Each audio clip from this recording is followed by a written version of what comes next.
తెలంగాణలో కాంగ్రెస్ ప్రభుత్వం ప్రతిష్టాత్మకంగా అమలు చేస్తున్న ఇందిరమ్మ ఇళ్ల పథకానికి తాజా ఊపు అందుస్తోంది.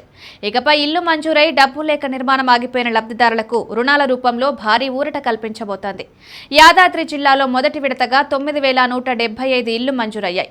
అందులో 5,980 ఇళ్లకు ఇప్పటికే పునాదులు వేశారు.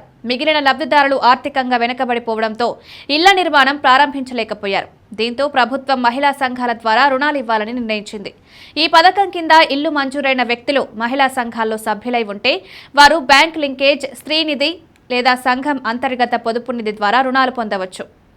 డిఆర్డీఏ ఆధ్వర్యంలో రుణాల ప్రక్రియ నిర్వహించబడుతుంది. సభ్యుడి అర్హతను బట్టి 50 నుంచి 2 లక్షల వరకు రుణం లభిస్తుంది.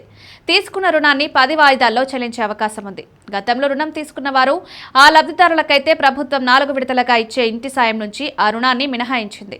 ఇల్లు కలగా మిగిలిపోవద్దని, నిర్మాణం ఆగిపోకూడదని, ప్రతి పేదరికంలో ఉన్న కుటుంబం తలదాచుకునే గుడిసె నిర్మించాలన్న ఉద్దేశంతో ప్రభుత్వం ఈ నిర్ణయం తీసుకుందని చెప్పారు. అయితే ఈ స్కీమ్ మహిళా సంఘం ద్వారా రుణం పొందే అవకాశాన్ని సద్వినియోగం చేసుకోవచ్చు. మీ స్థానిక డిఆర్డీఏ లేదా మహిళా సంఘం లీడర్లను సంప్రదించాలి.